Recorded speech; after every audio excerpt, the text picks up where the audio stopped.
Yesus berkata, kota yang terletak di atas bukit tidak dapat disembunyikan. Matius 5 ayat 14. Bukan gereja yang bersembunyi di dalam dunia, tetapi dunialah yang masuk secara rahasia ke dalam gereja.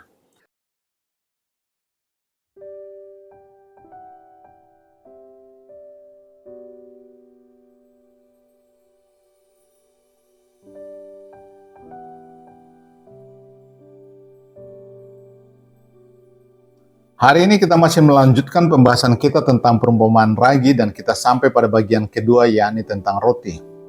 Nah, hal apa yang ditunjukkan oleh roti ini? Ketika Anda menyelidiki ajaran firman Tuhan tentang roti, maka Anda akan menemukan bahwa roti selalu mengacu pada orang-orang percaya tanpa pengecualian. Di Yohanes 6 ayat 35, roti melambangkan Kristus sendiri. Akulah roti hidup. Dan sebagai perpanjangannya, kita sebagai tubuh Kristus juga disebut sebagai roti. Di 1 Korintus 10 ayat 17, gereja disebut sebagai roti. Kita adalah roti karena kita adalah bagian dari tubuh Kristus yang adalah roti hidup. Roti dibuat dari gandum. Seandainya kita memahami perumpamaan-perumpamaan yang sebelumnya, kita pasti sudah memperhatikan hal ini.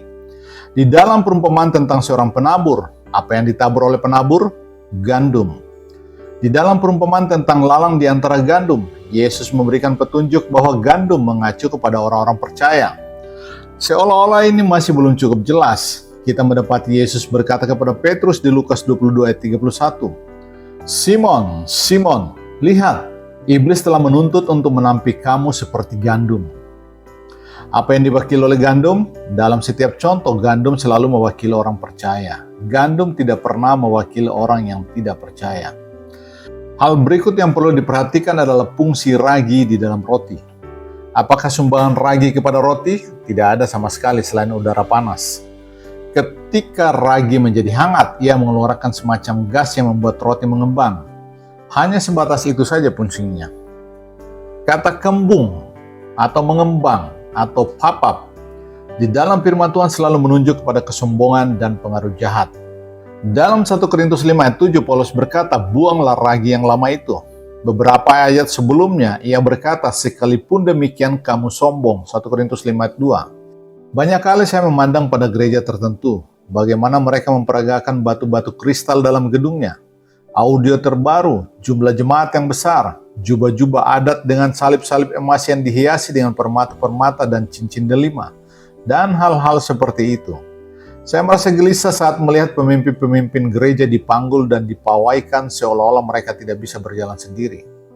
Ragi telah dicampurkan ke dalam adonan gandum, dan Yesus sedang memberitahu kita, kamu tahu bahwa pemerintah-pemerintah bangsa-bangsa memerintah rakyatnya dengan tangan besi, dan pembesar-pembesarnya menjalankan kuasanya dengan keras atas mereka. Tidaklah demikian di antara kamu. Barang siapa yang menjadi besar di antara kamu, hendaklah ia menjadi pelayanmu. Berikutnya kita melihat kata disembunyikan.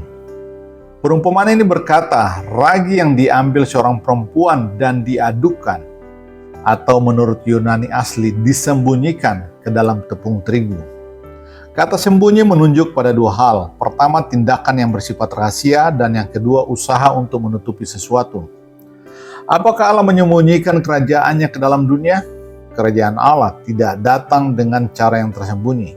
Kerajaan Allah datang ke dalam dunia agar dunia mengetahuinya. Apa yang dilakukan Yesus kepada semua orang? Ia tidak berbuat apa-apa secara rahasia. Seluruh Palestina dapat melihat apa yang dilakukannya. Ia tidak melakukan apa-apa secara tersembunyi. Itulah sebabnya ketika penjaga bait Allah dan orang-orang Farisi menangkap Yesus secara rahasia pada tengah malam di Taman Getsemani, Yesus berkata, mengapa kamu datang menangkap aku dalam kegelapan? Padahal tiap-tiap hari aku ada di tengah-tengah kamu mengajar di bait Allah. Dunia bertindak secara rahasia, tetapi Kristus tidak bertindak secara rahasia. Ia tidak melakukan apa-apa secara tersembunyi. Dengan cara yang sama, Rasul Paulus berkata di 1 Korintus 4 ayat 9, kami telah menjadi tontonan bagi dunia. Seluruh dunia dapat melihatnya dan tidak ada yang tersembunyi sama sekali. Di Kisah Rasul 17 ayat 6, para rasul dituduh mengacaukan seluruh dunia. Pekerjaan mereka tidak dapat disembunyikan. Dunia menyadari bahwa ia dikacau balaukan. Itulah sebabnya mereka berusaha untuk membunuh Paulus dan menganiaya orang-orang Kristen. Kerajaan Allah tidak tersembunyi sama sekali.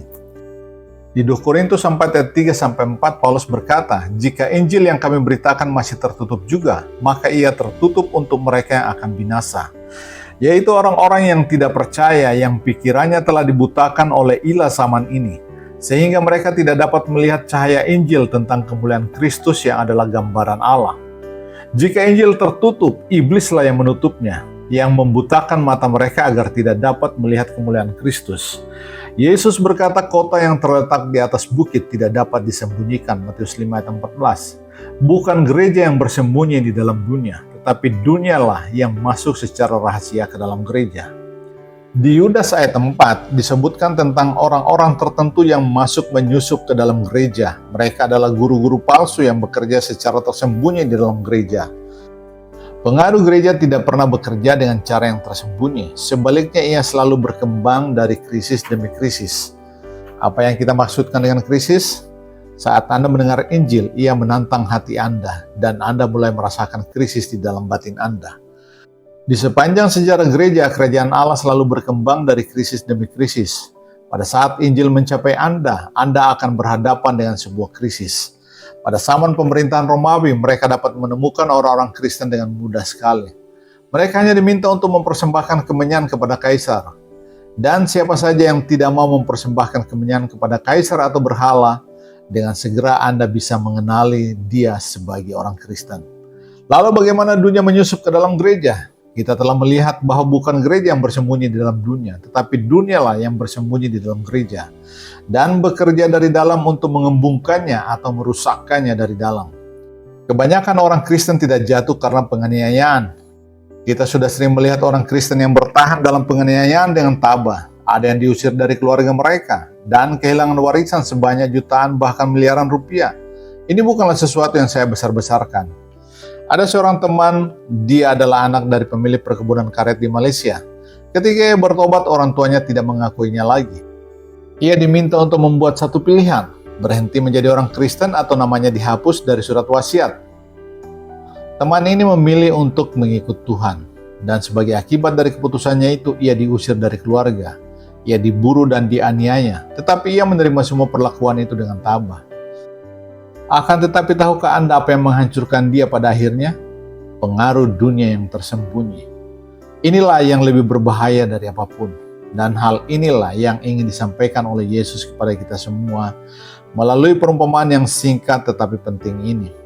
Di Matius 16 ayat 6, 11, dan 12 Yesus berkata, "Berjaga-jagalah dan waspadalah terhadap ragi orang Farisi dan Saduki." Inilah ragi yang harus kita waspadai. Kita akan melanjutkan pembahasan ini di video berikutnya tentang ragi orang Farisi, ragi orang Saduki, dan ragi Herodes. Yohanes 8 ayat 31-32. "Jikalau kamu tetap dalam firman-Ku, kamu benar-benar adalah murid-Ku, dan kamu akan mengetahui kebenaran, dan kebenaran itu akan memerdekakan kamu."